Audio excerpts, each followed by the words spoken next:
آله وصحبه أجمعين اللهم صل وسلم وبارك على سيدنا محمد طب القلوب ودوائها ونور الأبصار وضيائها وعافية الأبدان وشفائها وصلى الله وسلم وبارك على سيدنا محمد كلما ذكرك الذاكرون وغفل عن ذكرك الغافلون. Today's evening lecture, inshallah, is revolving around the compatibility of al-Islam, Deenul Islam, with modernity and the modern state and the modern world. Is there compatibility? And the question is Islam the need for the modern man? The response, of course, is that the needs of mankind, of humankind, are firstly not limited to intellectual and technological advancement. Technological and intellectual advancement is not unique to any one race. This is sunnatullahi fil kawn. What do I mean by that? That Allah subhanahu wa ta'ala grants every nation the fruits of their efforts in the fields of science and technological advancement, irrelevant to religion, irrelevant to whether they follow al-Islam or they do not follow al-Islam. If a nation or a group of people, they work towards advancing their worldly life, Allah subhanahu wa ta'ala rewards them on earth. And this was the state of the Arabs before the revelation of Al-Quranul Kareem. They had not given any great advancement, or they had not given any contribution to the advancement of civilization prior to Al-Islam. But you had the Persians and the Indians and the Chinese and the Europeans, Rome, in that time, and the Africans and the Copts, like the construction of the pyramids, that they were advanced in science and mathematics. Even Libya, if you read the history of Libya prior to Al-Islam, you will find many great advancements in North Africa alone. But after Al-Islam, the Arabs of the Arabian Peninsula, when they came out, they advanced in many things. And they incorporated many of the civilizations that surrounded them, to the point that the Persians, they became Muslims, adopted Al-Islam, but they contributed to science also. But Al-Islam is neutral towards science and technological advancement. This is why we have no crisis when it comes to the model of the universe. Copernicus or Galileo, whichever theory of the world, or of the model of the universe a scientist may have forwarded, it made no difference to the Muslim world. Prior to Copernicus, there were Muslim scientists who had already advanced a geocentric or a heliocentric model of the universe, a heliocentric model of the universe. This made no difference.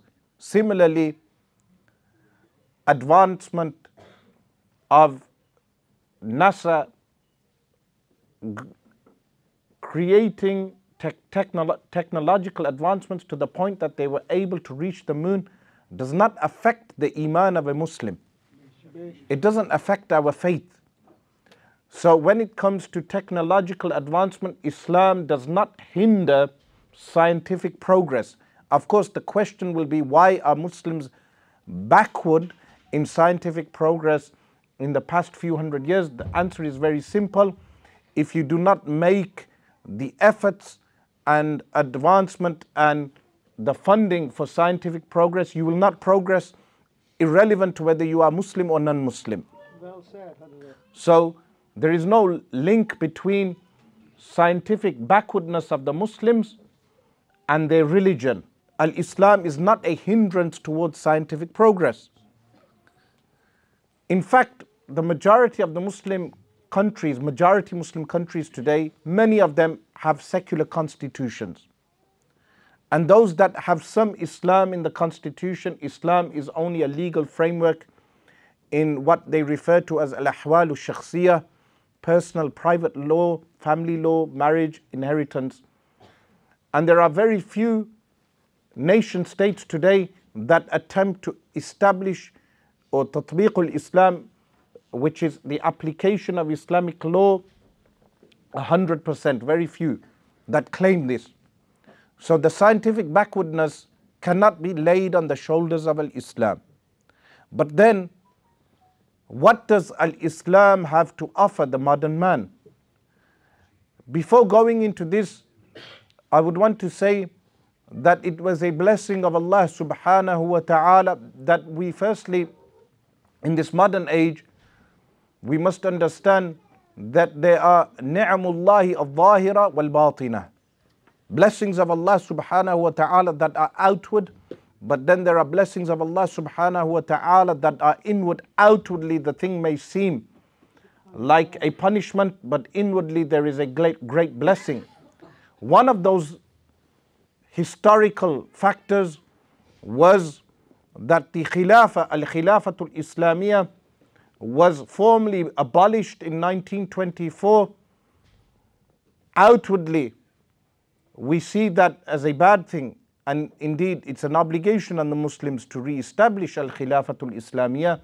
But inwardly, when we observe this, that in the modern age, man has advanced in technological weapons like nuclear warfare. Islam had no hand in giving humanity weapons which are weapons of mass destruction and weapons which are indiscriminate. No human being can claim that Islam gave humanity modern weapons which are indiscriminate in their destruction. So it is a mercy of Allah subhanahu wa ta'ala that we do not have our hands bloodied by the bloody wars of the 20th century. Because if you count the wars of the 20th century alone, tens and millions of people died, unlike any other historical century. Now, some bigots will claim with regard to al-Islam that al-Islam is a religion of warfare and blood, which is false. But if you count the number of dead that died in the wars between Rasulullah sallallahu alaihi wasallam and the polytheists al-mushrikeen, the number of dead barely reached 1,000. In a period of 23 years of the preaching of Islam, when the non-Muslims, the al-mushrikeen, were the ones to raise the sword, Allah, not Rasulullah sallallahu alaihi wasallam. Later on, permission was given to Rasulullah sallallahu alaihi wasallam for only 10 years. Out of the preaching of al-Islam for 23 years, only for 10 years, al-jihad was legislated. And within that time, in those battles, barely 1,000 people died in those battles. Yet the entire Arabian Peninsula lied at the feet of Rasulullah sallallahu alaihi wasallam at the end of that time. Unlike modernity. So when people say mankind has advanced, this is something that is what? This is something relative. Has mankind indeed advanced? That the previous century we saw the wars between communism and capitalism and what is referred to as the Cold War, the post-World War II Cold War, and then foreign policies of the US and various Western nations in which tens and millions of humanity have died. Is this indeed advancement? What do we mean when we say humanity has advanced? Is it the fact that we have gas piping and electric in our homes and creature comforts? Is this real advancement, or is the advancement that is entailed in the wars where indiscriminately millions of people have died? And even in the slave trade alone in the 1700s, over 15 million black Africans were exported from Western Africa alone into the Caribbean, into the what was known as the colonies at the time? Was this advancement of humanity, or was this the growth of modern consumer capitalism? Then what does Islam have to offer with this regard? That even when you read British historians, they will tell you that the slavery that was prevalent in Al-Islam or Darul Islam at the time cannot be even compared to the slavery that was in the West. Because slavery in Al-Islam abolished all forms of slavery except one. What was the one form of slavery that was permitted? It was not based upon enslaving someone because of their skin color. It was not based upon enslaving someone who is a free man. It was based upon what is known today as prisoners of war. That when an invading army or a group of people, they would violate the sanctity of peace, then in the case of warfare, the ruler only had the option, one option of many options, to enslave them. But this enslavement entailed that the person was given 8 hours of freedom daily, 8 hours where he would work for his master but could not be burdened with work, that he had the right to go to the district judge, al-qadi, and complain, and 8 hours of sleep to rest. And then eventually such a person would be freed, emancipated. And also many of them, when they were emancipated, they reached high posts within the Islamic communities. So to liken slavery in Al-Islam with slavery in the Western world, which in fact was taking as captives millions of African people from West Africa especially, and then taking them across to the Caribbean to work in the sugar in order to make a refined sugar. As many of you from Suriname will already know, that they were sent to these hot climates. Why? So they could work as slaves, and then on the cotton fields they were made to work. To compare the two in today's discourse, when there is discourse regarding Islam, is false. It's a disanalogy. Some of them, they said Rasulullah sallallahu alaihi wasallam had slaves, but they don't mention that Rasulullah sallallahu alaihi wasallam had 63 slaves that he bought to set free. Subhanallah. So one slave for every year of his life. Why would he go out of his way to purchase a slave? To set the slave free. Like everyone knows with regard to Sayyiduna Bilal radiyallahu anhu. So when people criticize Al-Islam and they say there is slavery in the Quran, why are you not mentioning that when Al-Islam and the Quran, when the Quran was revealed, there were people who owned slaves, and they asked with regard to the rights of the slaves, and verses of the Quran were revealed in that context. Islam was not legislating slavery. Islam was regulating slavery. Islam was abolishing the majority forms of slavery and only permitted one form, which is the war captives. Today, when Western nations, they plunder a country like they plundered Afghanistan, Britain and America, they plundered Afghanistan in October 2001.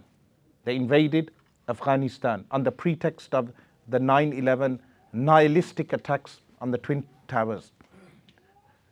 After that plundering of Afghanistan, you have a refugee crisis.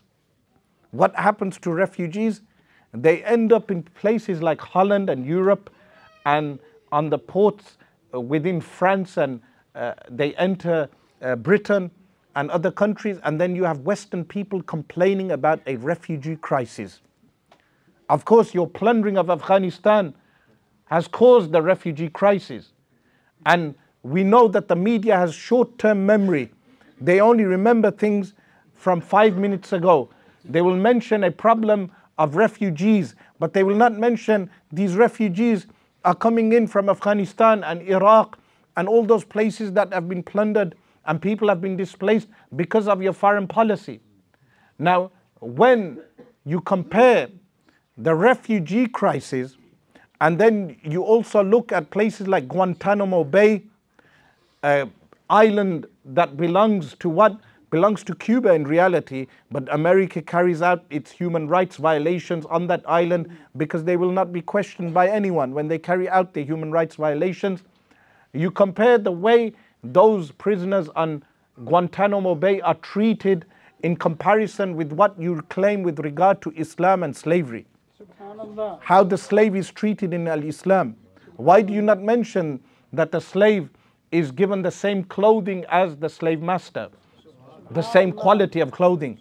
Why do you not mention that it's prohibited and illegal for the slave master to beat his slave?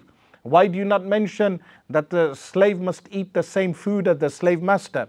Why do you not mention that the Quran exhorts the people to free the slaves, to give them freedom? Many times in the Quran, the people are exhorted, and these are prisoners of war. And why do you not mention that Islam prohibits enslaving free people in the first place? You are not permitted to form raiding parties like the colonialists of various European nations. When they would enter Africa, they would go into villages and enslave the black Africans, especially targeting the black African tribal peoples, and they would enslave them and send them on the ships, upon which many of them would die of dehydration. Because minimally a person needs 4 pints of water daily to drink. They wouldn't even give them fresh drinking water, and they would be placed in the bottom of the ships, and they would die in their hundreds. And then we know over 15 million were transported. And people today, they discuss the Jewish Holocaust, where the vile act of killing young children and women was carried out, but no one ever mentions the African Holocaust.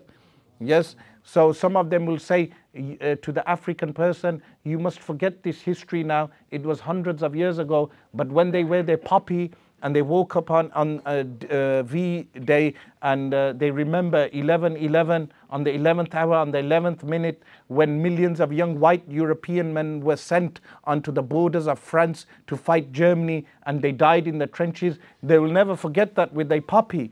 But there is no poppy to be worn for the black African who died in his tens and millions. So corporate capitalism has nothing real to say with regard to Al-Islam. Even with regard to Al-Jihad, which is what? Warfare in Al-Islam, they quote the hadith, أُمِرْتُ أَنْ أُقَاتِلَ النَّاسَ حَتَّى يَقُولُوا لَا إِلَهَ إِلَّا اللَّهِ. They quote this hadith.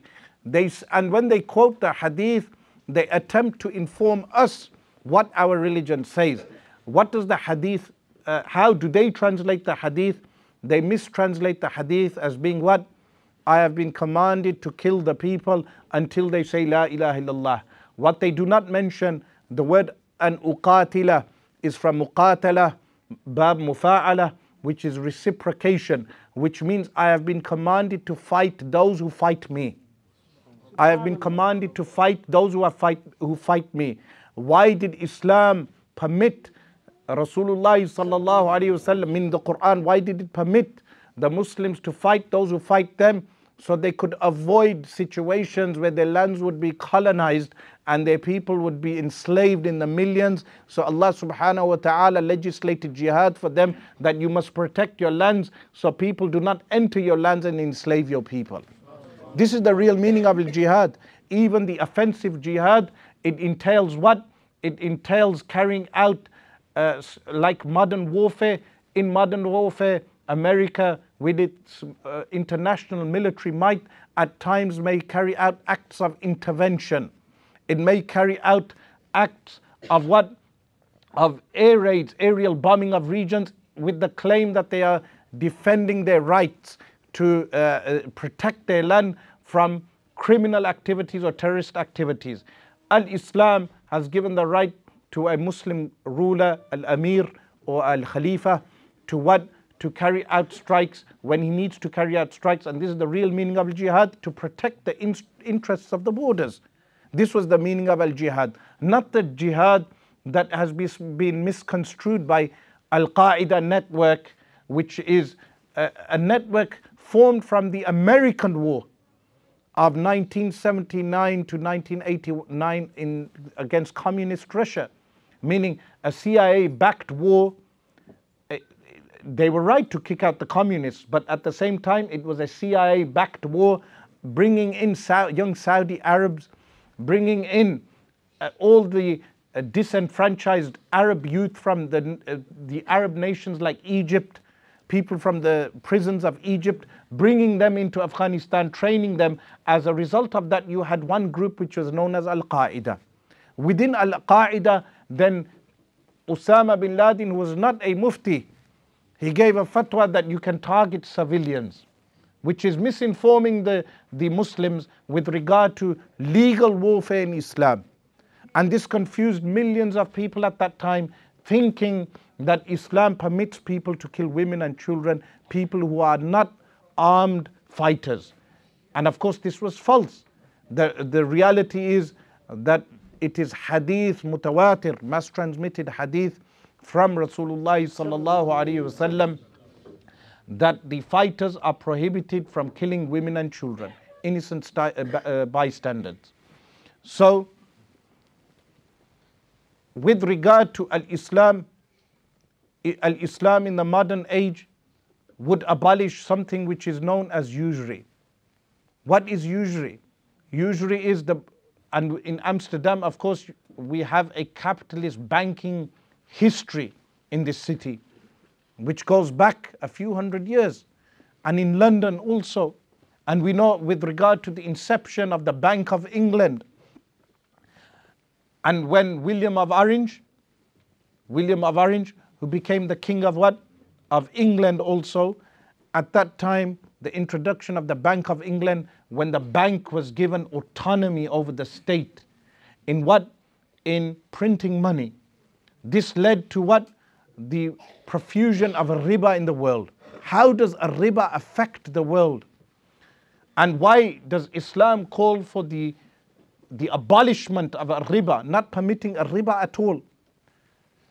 A riba, which is usury, affects everything from South America to the point that the people in South America, they cut down the rainforest, which destroys the biosphere to the point that the lungs of the world, today everyone is complaining about CO2 emissions. And the corporate capitalists want to bring in the electric car.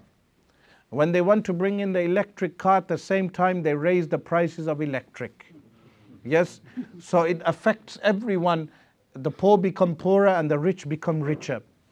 And at the same time, these countries in South America, you look at the foreign policy of the United States in South America, an appalling human rights record.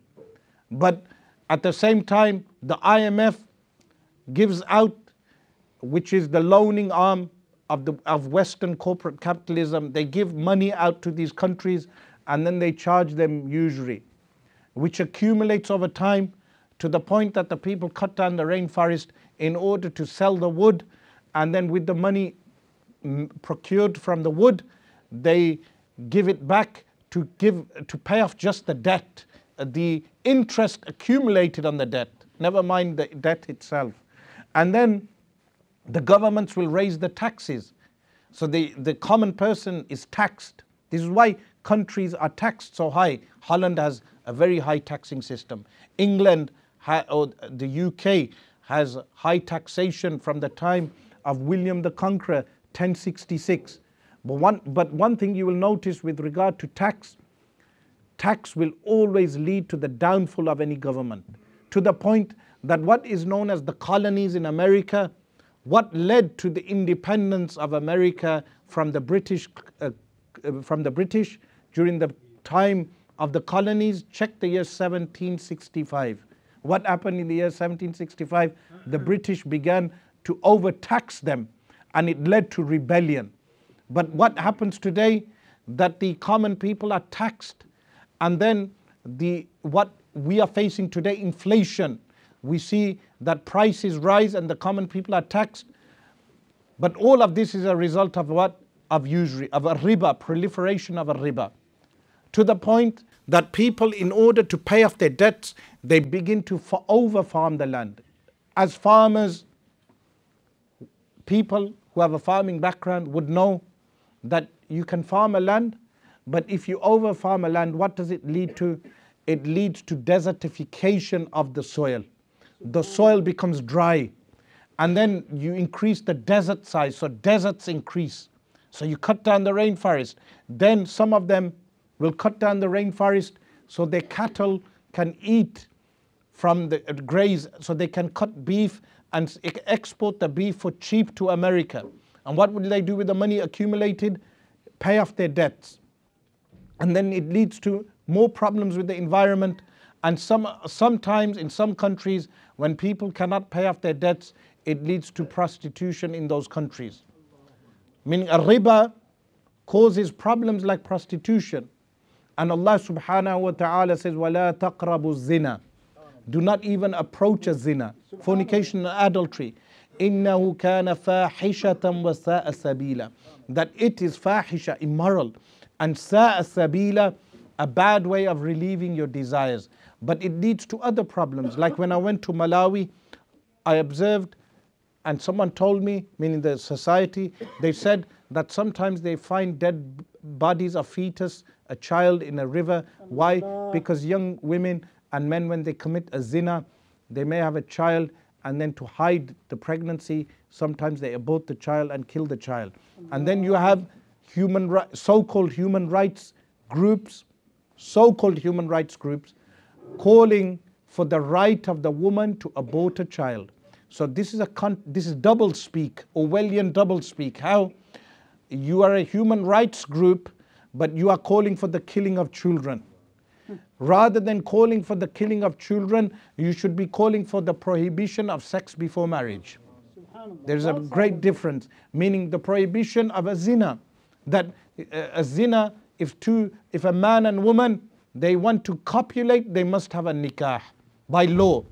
If they do so out of law, then they do something criminal and illegal. Why? Because it leads to other harms in society. One of them is STDs, sexually transmitted diseases. So if you look at the legislation of Islam, you will find a wisdom behind every legislation. Like a riba is prohibited for a reason. A zina is prohibited for a reason. Similarly, alcohol is prohibited for a reason. That Islam has what is known as maqasidu sharia, the aims of the law. What are the aims of the law? Firstly, the law will protect, meaning the sharia will protect your iman, but it will also protect your mind. It will protect your mind that you are not permitted to drink alcohol. And similarly, you are not able to take what? You're not permitted to take cannabis. Rasulullah sallallahu alaihi wasallam said, Kullu muskirin haramun, every intoxicant is haram.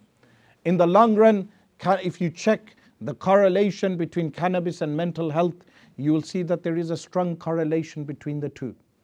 But similarly, every muskir and every harmful substance is prohibited in Islam. Every legislation we observe is for our own benefit. Like the salah that we pray 5 times a day is for our own benefit. Allah subhanahu wa ta'ala says, Inna salata tanha anil fahsha'i wal munkar. Indeed, what? That a salah, prayer, prohibits tanha anil fahsha'i, from immoral acts, wal munkar, rejectable acts. That when you pray 5 times a day, this human ego is like an animal. It has its animal traits. The immediate satisfaction of the desires, which are appetites. Just to fulfill the appetites, the ego becomes animalistic. But when Allah subhanahu wa ta'ala has legislated salah 5 times a day, we keep our ego in check. We overlook its what? Training of the soul, that when we pray Salatul Fajr, we do not become engrossed in oversleeping, to the point that our animalistic desires of oversleeping, we keep our sleep in check also. When we pray Salatul Dhuhr and we are immersed in the dunya, and Salatul Asr, we keep our ego in check, meaning a man or a woman, they may have multiple desires, but when they go to the prayer, they remember Allah subhanahu wa ta'ala. And they also ultimately remember what? That when they do sajda on the ground, that they will end up back in the ground. Minha khalaqnakum, that we created you from it, meaning from soil. وَفِيهَا نُعِيدُكُمْ, and we shall return you back to the earth. وَمِنْهَا نُخْرِجُكُمْ تَارَةً أُخْرَى, and we shall extract you from the earth another time. So when you do sajda, firstly, there is much wisdom in the sajda, in the prostration. Number one, that when you observe the earth, ultimately you remember that that is where I shall return. That is what I have come from, and that is where I will return. Also, when the human becomes arrogant, because sometimes a person may have wealth, they may accumulate wealth, they may have health, good health, but health is short-timed as well, meaning suddenly your health can go. A person may have wealth, he may have health, he may have well-being, and this can lead to arrogance sometimes, because they begin to think that they are on earth forever. So when they pray 5 times a day, they realize that they will one day go back to the earth. And when they go down into sajda, they realize ultimately Allah subhanahu wa ta'ala is Ar-Rabb. Allah subhanahu wa ta'ala is Al-Ilah. He is the one who looks after my affairs. And in reality, nowadays people shout Hurriya, Hurriya, that they want freedom and they want freedom. But they don't realize Al-Ubudiyya Lillahi is Hurriya really. Servitude to Allah is real freedom. That when you become Abdullah, when you become the slave of Allah, you are free from the makhluk. And this is what happened with the Sahaba alayhim ridwan. When the Persian king, when he invited their envoy to enter the tent in order to discuss with him why are they waging war against the Persian Empire. When he entered the tent, the envoy of the army of Abu Ubaidah ibn al-Jarrah radiyallahu an, when he entered the tent, he observed that the king had placed drapes, expensive drapes and expensive carpets, and he had men bowing down to him.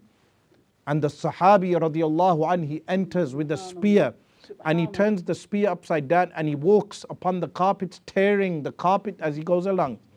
And then he sits right next to the king. And then the people become surprised. So the king says via an interpreter, "Why have you Arabs come to us?" And he says, pointing at the men around him who are bowing down, "We have come to take humanity out of servitude to creation and bring them into the servitude of Allah subhanahu wa ta'ala." This is real freedom. When a person becomes Abdullah and he realizes Mudabbirul Kawn is Allah subhanahu wa ta'ala, he does not worship a man, then he will have real freedom. Then when he does not worship any human being, when he does not worship a rock, when he does not worship a tomb, like in Turkey today where they worship the grave of Ataturk, the leader of the country, a secularist who received millions of gold, worth of gold from the Indian subcontinent, and then what did he do? He gave away the gold to a bank and received a paper currency, the Turkish lira, the inflated Turkish lira. So the Muslims of India gave him millions of worth of gold.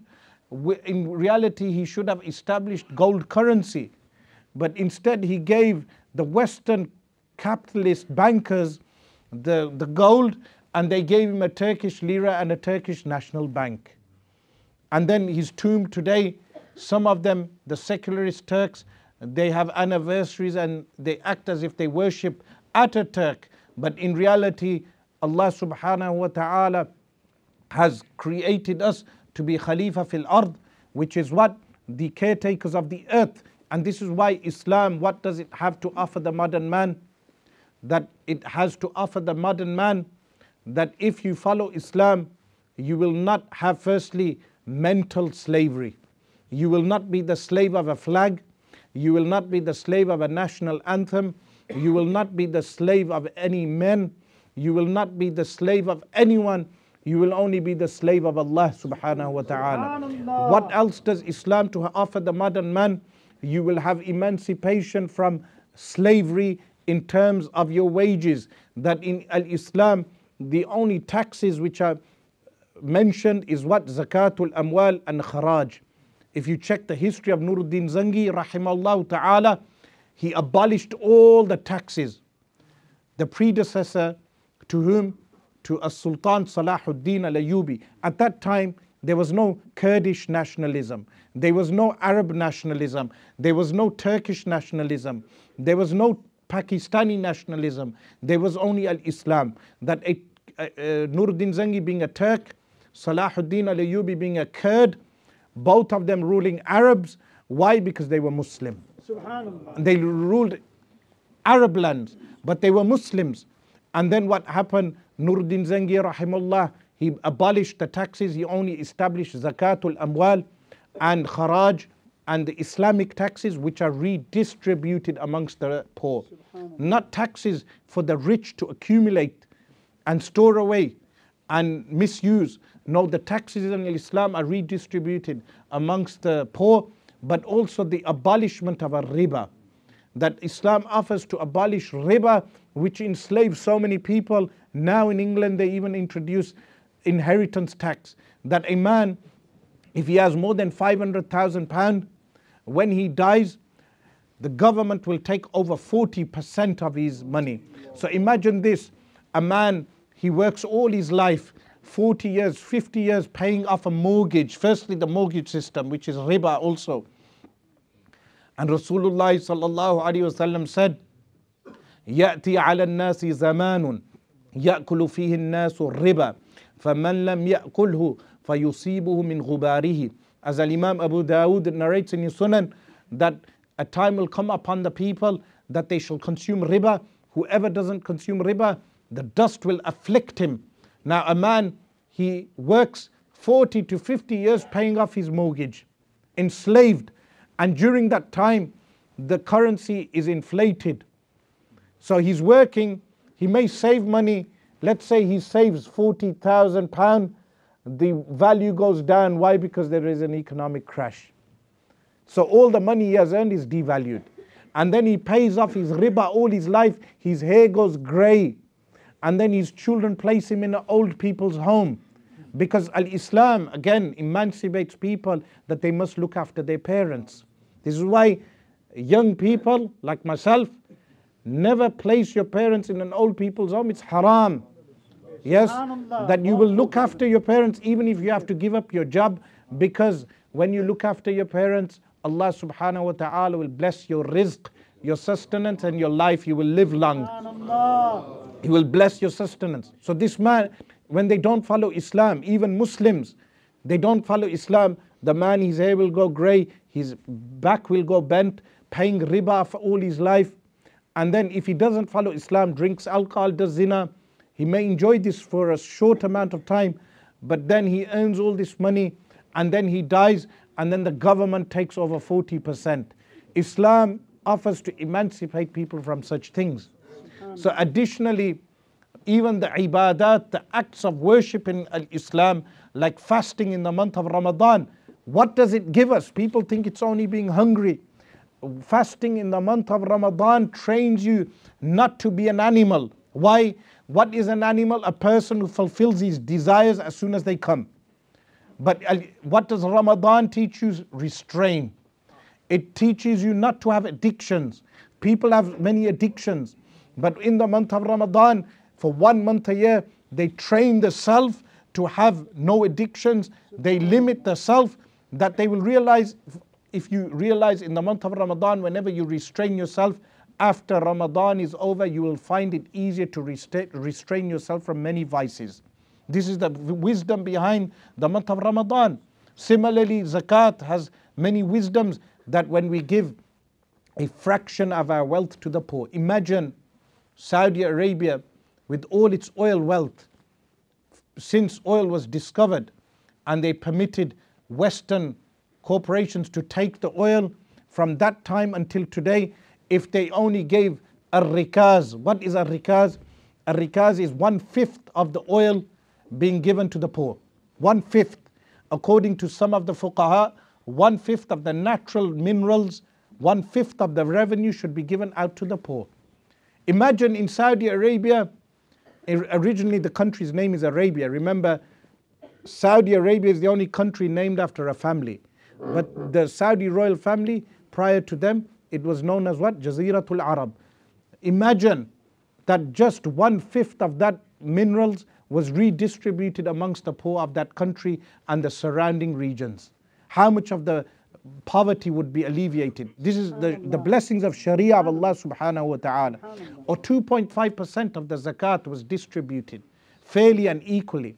And they had a currency which was made from gold and silver as opposed to paper money, which has, nowadays it's polymer money, which has no real intrinsic value.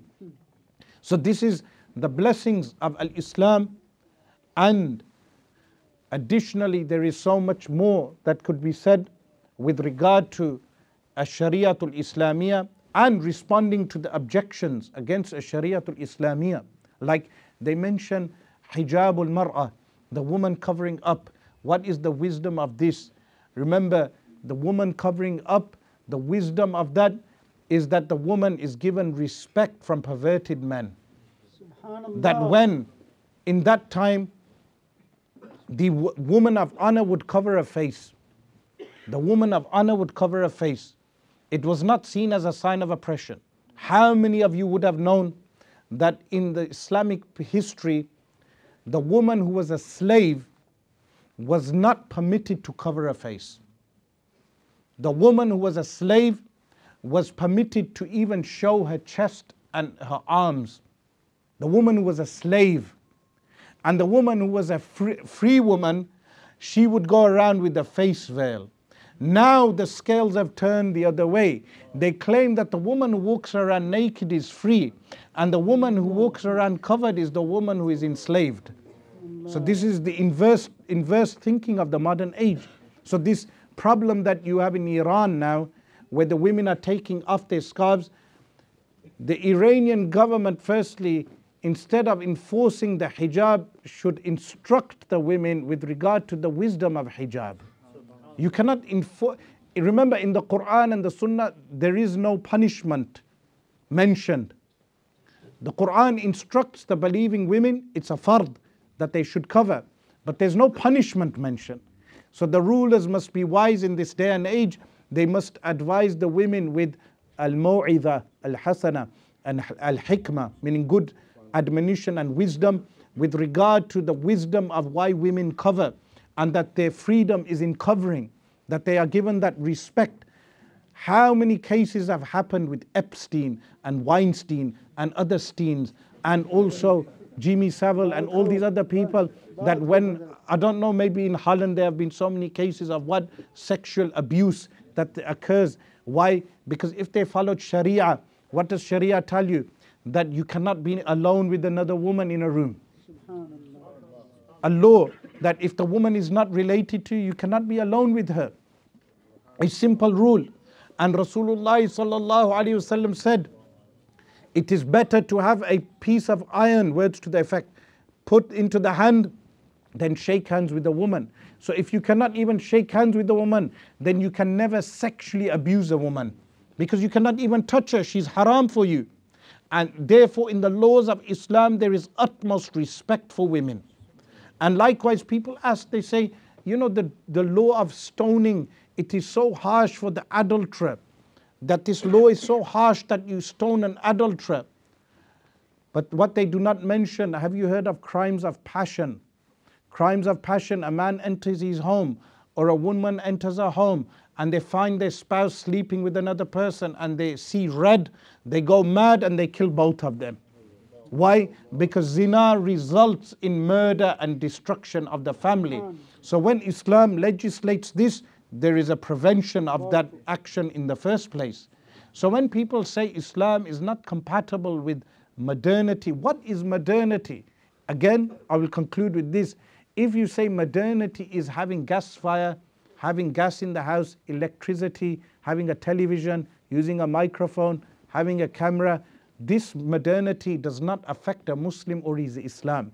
But if you mean modernity as in human trafficking, which is widespread today, if you mean modernity, exploitation of humanity through enslavement, if you mean through modernity, utilizing the woman as a sexual toy, not respecting the woman, if you mean by modernity all these vices like drinking alcohol and smoking cannabis. If this is what you mean by modernity, then Islam answers the solution.